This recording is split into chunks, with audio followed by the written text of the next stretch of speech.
Hi students, my self Maheshan Saini. आज हम पढ़ने वाले हैं वो है रदरफोर्ड का परमाणु सिद्धांत या रदरफोर्ड का जो स्वर्ण पत्र प्रयोग था उसके बारे में पढ़ेंगे। आज हम पहले जो है वो पढ़ चुके हैं डाल्टन का परमाणु सिद्धांत और थॉमसन का परमाणु सिद्धांत, ये हम पहले पढ़ चुके। तो आज हम पढ़ने वाले हैं रदरफोर्ड का स्वर्ण पत्र प्रयोग देखते हैं। सबसे पहले क्या देखते हैं? रदरफोर्ड का स्वर्ण पत्र प्रयोग। जो रदरफोर्ड जो था उसने अपना प्रयोग किया परमाणु से संबंधित। किस पे किया? एक सोने की पत्र मतलब झिल्ली, अर्थात बहुत बारीक झिल्ली जो है वो लेकर उसने अपना क्या किया? एक्सपेरिमेंट किया। तो यहाँ देखते हैं सबसे पहले जो रदरफोर्ड जो था उसने बहुत बारीक झिल्ली किसकी ली? मेटल, जिसमें कौन सा? सोना था। तो यह स्वर्ण पत्र प्रयोग, स्वर्ण पत्र या सोने की झिल्ली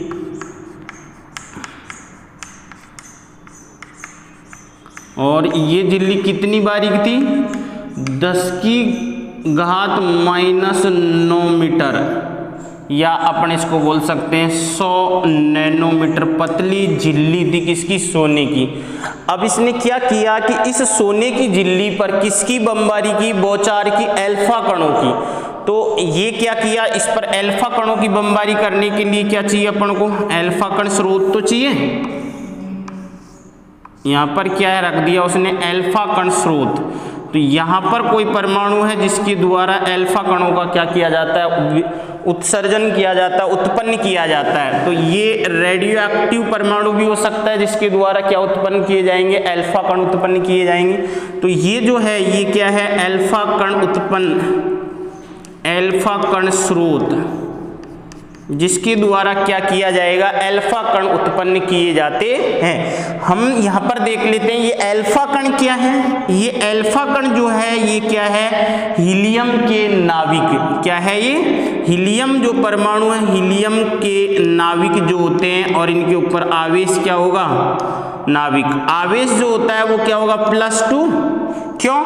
क्योंकि जो अगर अपन हीलियम परमाणु की बात करते हैं तो हीलियम परमाणु का ये नाविक होगा जिसमें क्या होंगे? 2 प्रोटॉन और इसके बाहर जो ऑर्बिट जो होते हैं, जो कक्षाएं जो होती हैं उनमें इलेक्ट्रॉन, अर्थात इसकी एक कक्षा होती है जिसमें 2 इलेक्ट्रॉन पाए जाते हैं। अगर इसमें से इन दोनों इलेक्ट्रॉनों को बाहर निकाल दिया जाए, क्या कर दिया जाए? इनमें से दोनों इलेक्ट्रॉनों को बाहर निकाल दिया जाए तो केवल नाविक बचता है और ये क्या है? हीलियम का नाविक। और यही क्या कहलाएगा? अल्फा कण कहलाता है। यही क्या होता है? अल्फा कण। तो इनके ऊपर कौन सा आवेश है? अल्फा कण के ऊपर प्लस आवेश है। कौन सा आवेश? प्लस आवेश।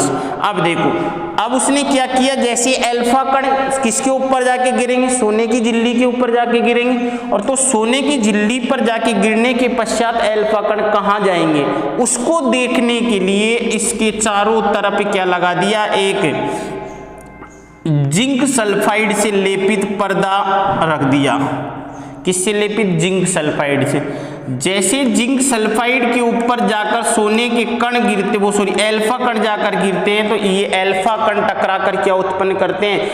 प्रकाश उत्पन्न करते हैं, जिसके कारण इन अल्फा कणों की स्थिति का पता लग जाता है कि अल्फा कण जो है सोने की झिल्ली से टकराकर कहां पर जाके गिरते हैं। तो ये जो है ये है जिंक सल्फाइड।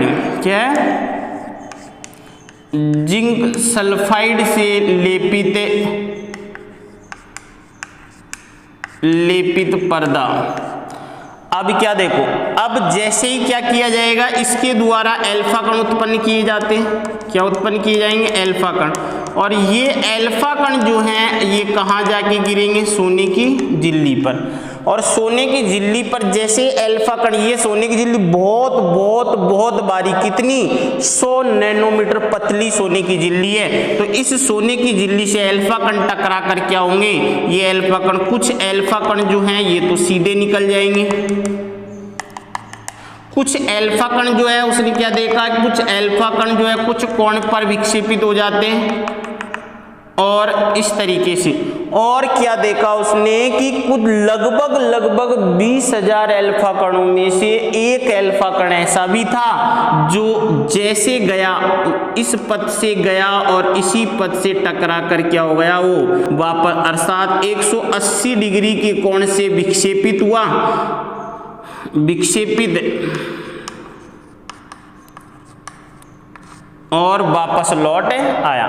तो ये किसका प्रयोग था? रदरफोर्ड ने स्वर्ण पत्र प्रयोग जो था वो किया। उसने इस किसकी अल्फा कणों की क्या की बमबारी, किसके ऊपर? स्वर्ण पत्र के ऊपर। और स्वर्ण पत्र से और सोने की जो झिल्ली है किससे मिलकर बनी होगी? सोने के परमाणुओं से मिलकर बनी होगी। तो यहाँ पर जो है तो रदरफोर्ड जो है उसने क्या देखा कि इसने क्या क्या प्रेक्षण किया। अगर अपन इसको दूसरे तरीके से बात करते हैं तो अगर बात करें यहाँ पर प्रेक्षण की बात करते हैं तो इसने क्या क्या प्रेक्षण किए, क्या देखा इसने? पहला पॉइंट तो इसने क्या देखा? अधिकतर अल्फा कण, ज्यादातर अल्फा कण सीधे निकल गए, ज्यादातर अल्फा कण क्या हुए? सीधे निकल गए। उसके बाद में और क्या देखा?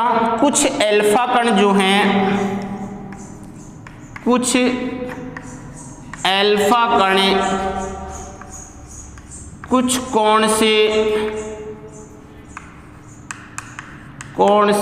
विक्षेपित हुए, विक्षेपित हुए। और क्या देखा उसने कि लगभग 20,000 अल्फा कणों में से 20,000 अल्फा कणों में से एक कण लगभग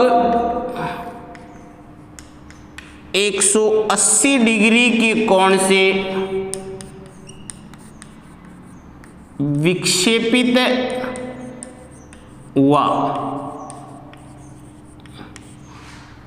क्लियर? ये 3 प्रेक्षण उसने देखे।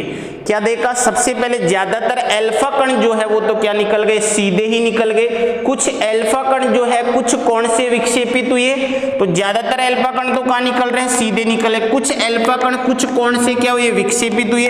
और लगभग 20,000 अल्फा कणों में से एक अल्फा कण ऐसा भी था जो जैसे ही गया और जाकर टकराया और टकरा कर वापस उसी पथ से लौट आया। तो ये प्रेक्षण की। अब इससे निष्कर्ष क्या निकाला किसने? रदरफोर्ड ने। वो देखते। तो अब निष्कर्ष की बात करते हैं। रदरफोर्ड ने क्या निष्कर्ष निकाले? ने स्वर्ण पत्र प्रयोग किया और स्वर्ण पत्र प्रयोग करते हुए उसने प्रेक्षण देखे और अब क्या निष्कर्ष निकाला उन प्रेक्षणों से, यहां हम देखते हैं। सबसे पहले जो सोने की झिल्ली थी वो किससे मिलकर बनी होगी? सोने के परमाणुओं से। ये क्या है? सोने के परमाणु। ये जितनी बड़ी अपन बना रहे इतना बड़े होते नहीं है। ये परमाणु की साइज लगभग कितनी होती है? 10 की घात -10 मीटर परमाणु का व्यास होता है। ये क्या हो जाएगा इसमें? नाभिक। ये क्या हो जाएगा? नाभिक। ये क्या हो जाएगा? नाभिक। ये क्या हो जाएगा? नाभिक। अब देखो उसने क्या प्रेक्षण किए कि अधिकतर अल्फा कण जो हैं वो तो क्या निकल गए? सीधे निकल गए। अधिकतर अल्फा कण जो है वो क्या हो रहे हैं?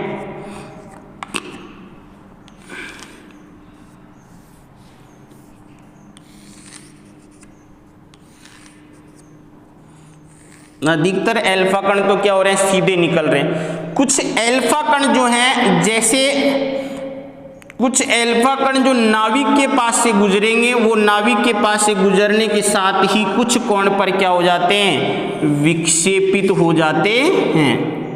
क्या हो जाएंगे? वो कुछ कोण से क्या हो जाते हैं? विक्षेपित हो जाते हैं। ये हुआ।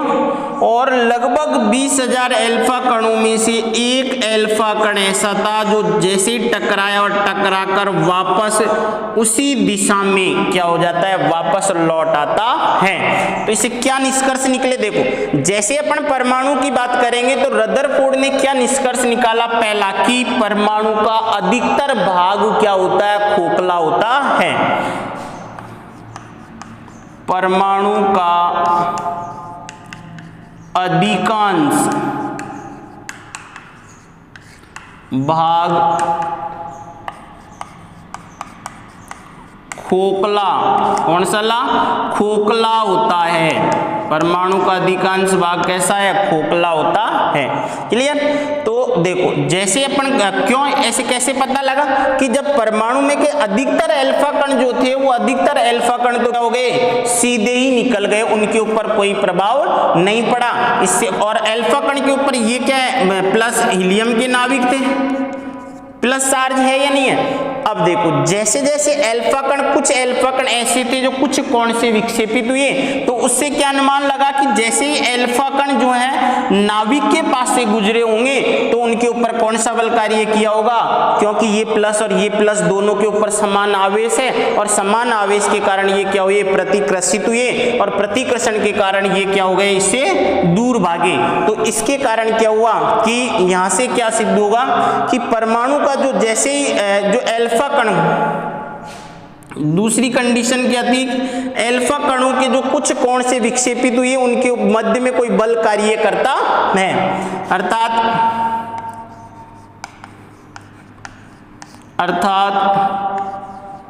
कुछ अल्फा कण कुछ कोण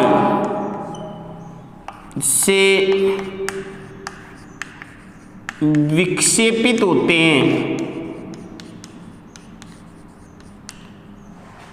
विक्षेपित होते हैं, जिससे अनुमान लगाया कि, क्या अनुमान लगाया कि अल्फा कण और परमाणु के केंद्र में, परमाणु के केंद्र में धनावेश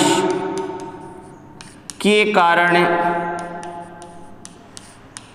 अल्फा कणों पर प्रतिकर्षण बल लगता है। क्लियर। तो उसके बाद में और क्या निष्कर्ष निकाला कि एक निष्कर्ष और निकाला कि परमाणु का जो संपूर्ण परमाणु है, उस संपूर्ण परमाणु का जो धनावेश भाग जो है, वो धनावेश भाग परमाणु के केंद्र में क्या है, एक कुछ छोटे से पोर्शन में स्थित है। परमाणु का कुल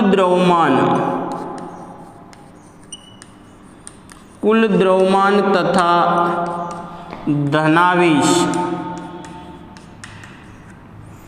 परमाणु के केंद्रीय भाग में स्थित होता है, स्थित होता है। तो ये निष्कर्ष निकाले किसने, निष्कर्ष निकाले किसने, रदरफोर्ड ने। अगर अपन इसकी और बात करते हैं कि अब रदरफोर्ड ने क्या किया, निष्कर्ष के साथ इन सभी अपने प्रयोग को, अपने प्रेक्षणों को और अपने प्रयोग के निष्कर्षों के आधार पर उसने एक मॉडल तैयार किया, कुछ बिंदु तैयार किए और उन बिंदुओं को ही क्या नाम दे दिया, रदरफोर्ड का परमाणु सिद्धांत। क्या नाम दिया, रदरफोर्ड का परमाणु सिद्धांत। तो हम अब बात करने वाले हैं रदरफोर्ड के परमाणु सिद्धांत की। तो देखो रदरफोर्ड के परमाणु सिद्धांत की अगर अपन बात करते हैं तो रदरफोर्ड के परमाणु सिद्धांत जो है,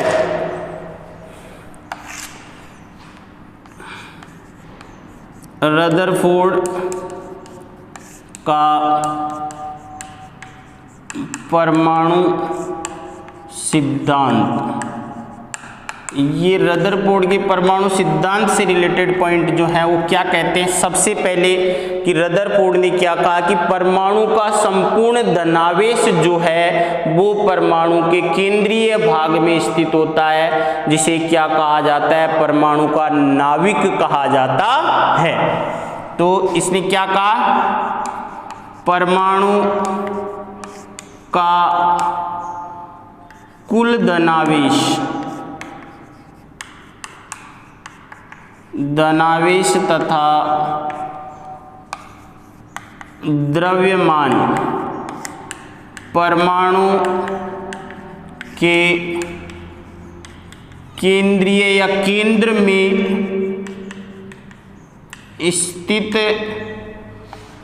होता है, जिसे क्या कहते हैं, जिसे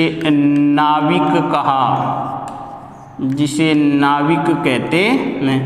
तो ये जो रदरफोर्ड का प्रयोग जो था इसी नाभिक के लिए जाना जाता है, अर्थात नाभिक की खोज का श्रेय जो दिया जाता है वो किसको दिया जाता है, रदरफोर्ड को दिया जाता है। तो इस रदरफोर्ड ने एक बात तो ये तो सत्य कही कि परमाणु का कुल धनावेश और कुल जो द्रव्यमान है वो लगभग परमाणु के केंद्रीय भाग में स्थित होता है, और उसी जो जिसमें कुल द्रव्यमान होता है, कुल धनावेश होता है, उसी भाग को क्या कहा, नाभिक कहा। क्लियर। दूसरी अगर अपन बात करते हैं तो इसने क्या कहा कि अपने निष्कर्ष में क्या देखा कि परमाणु का अधिकांश भाग क्या होता है, खोखला होता है, और उस खोखले भाग जो होता है, परमाणु का जो रिक्त स्थान होता है, अर्थात परमाणु का अधिकांश भाग रिक्त होता है। क्या होता है, रिक्त होता है। इसी रिक्त भाग में इलेक्ट्रॉन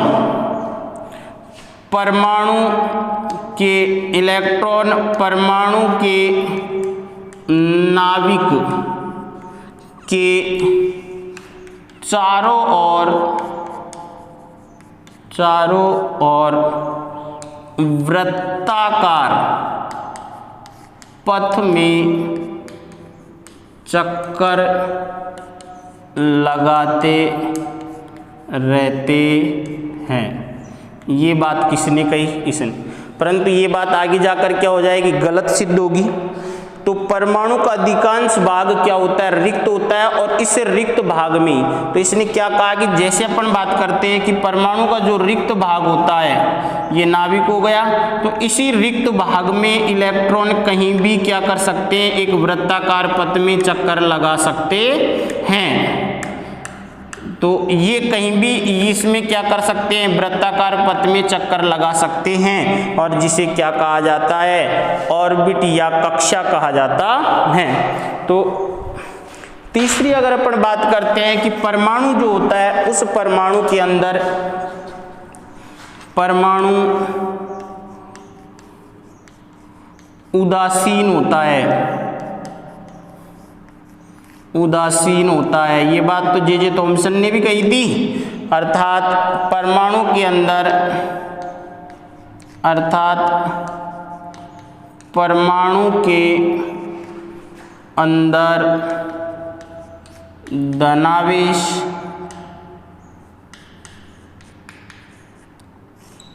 धनावेश तथा ऋणावेश समान मात्रा में होते हैं, और इसीलिए परमाणु क्या होगा, उदासीन होता है। क्लियर। तो ये परमाणु सिद्धांत से रिलेटेड पॉइंट थे किसके, रदरफोर्ड की। क्लियर। अब अगर अपन इसकी कमियों की देखते हैं तो कमियां जो हैं वो क्या थी। एक तो देखो इसने ये क्या कहा कि परमाणु का अधिकांश भाग रिक्त होता है और इसी रिक्त भाग में जो इलेक्ट्रॉन जो परमाणु के चारों नाभिक के चारों तरफ वृत्ताकार पथ में चक्कर लगाते रहते हैं। और इसने जैसे ही ये कहा तो कौन बोल पड़ा, मैक्सवेल जो है, मैक्सवेल ने एक सिद्धांत दिया था। कौन सा सिद्धांत, ऊर्जा मैक्सवेल ने क्या कहा कि कोई भी आवेशित कण जो है, अगर कोई भी आवेशित कण वृत्ताकार पथ में चक्कर लगाएगा और वो भी किसके, विद्युत क्षेत्र के आसपास, तो वो विद्युत क्षेत्र धनावेश की बात करते हैं, दूसरे आवेश में अगर कोई भी इलेक्ट्रॉन जो है कोई भी आवेशित कण चक्कर लगाता है तो उन दोनों के बीच में बल कार्य करेगा और उस बल को संतुलित करने के लिए उसकी ऊर्जा जो है वो क्या हो जाएगी, कुछ कम हो जाएगी। और अगर मैक्सवेल को देखते हैं, देखो इसने क्या कहा कमियों में, अगर बात करते हैं यहाँ पर क्या है, ये नाभिक, ये क्या है नाभिक, और नाभिक के अंदर कौन सा आवेश है, धनावेश। अब देखो तो रदरफोर्ड ने क्या कहा कि इस वृत्ताकार पथ में कौन चक्कर लगा रहा है, यहाँ पर इलेक्ट्रॉन चक्कर लगा रहा है। कौन चक्कर लगा रहा है, इलेक्ट्रॉन। अब देखो इलेक्ट्रॉन के ऊपर कौन सा आवेश है, ऋणावेश। तो ये आवेशित कण जो है ये भी आवेश है, इसके ऊपर धनावेश। अब ये इलेक्ट्रॉन जो है, ये नाभिक जो है इलेक्ट्रॉन को अपनी तरफ क्या करेगा, आकर्षित करेगा, क्योंकि इसके ऊपर धनावेश है, इसके ऊपर ऋणावेश है। अब क्या करेगा, इलेक्ट्रॉन इसकी तरफ नहीं खींचे, इसलिए इलेक्ट्रॉन को भी अपनी तरफ क्या लगाना पड़ेगा, बल लगाना पड़ेगा। और उस बल के कारण इलेक्ट्रॉन की ऊर्जा का ह्रास होगा नहीं होगा। तो जैसे जैसे ऊर्जा का ह्रास होता जाएगा वैसे वैसे इलेक्ट्रॉन कहाँ होता जाएगा, पास में आता जाएगा, किसके, नाभिक के पास में आता जाएगा। और एक कंडीशन ऐसी आएगी कि ये इलेक्ट्रॉन जो है किससे जाके चिपक जाएगा, नाभिक से जाके चिपक जाएगा। परंतु वास्तव में ऐसा नहीं होता है। ये किसने कहा, ये रदरफोर्ड ने कहा। और ये किसने बताया कि मैक्सवेल जो था, उस मैक्सवेल ने क्या कह दिया, अगर इलेक्ट्रॉन जो है वृत्ताकार पथ में चक्कर काटता है तो ये क्या करेगा, नाभिक जो है इसके बल जो है उसको संतुलित करने के लिए इसको भी बल लगाना पड़ेगा, अर्थात कुछ ऊर्जा का क्या करना पड़ेगा, ह्रास से अर्थात हानि होगी। उस हानि ऊर्जा के कारण जिस धीरे धीरे इसका इलेक्ट्रॉन का पथ जो है वो क्या होता जाएगा, छोटा होता जाएगा, जिसके कारण एंड में एक कंडीशन ऐसी आएगी कि ये इलेक्ट्रॉन कहाँ जाके गिर जाएगा, नाभिक के अंदर जाके गिर जाएगा। क्लियर। तो ये था रदरफोर्ड का एक्सपेरिमेंट जो है वो, जिसके कारण अपन ने प्रेक्षण देके निष्कर्ष देखा और उसके बाद में अपन ने रदरफोर्ड के परमाणु सिद्धांत और उसकी कमी जो थी उसकी। अब इस कमियों को, रदरफोर्ड की जो कमी है उनको जाके कौन दूर करेगा, बोर मॉडल। तो नेक्स्ट जो अपन पढ़ेंगे वो पढ़ेंगे बोर मॉडल के बारे में।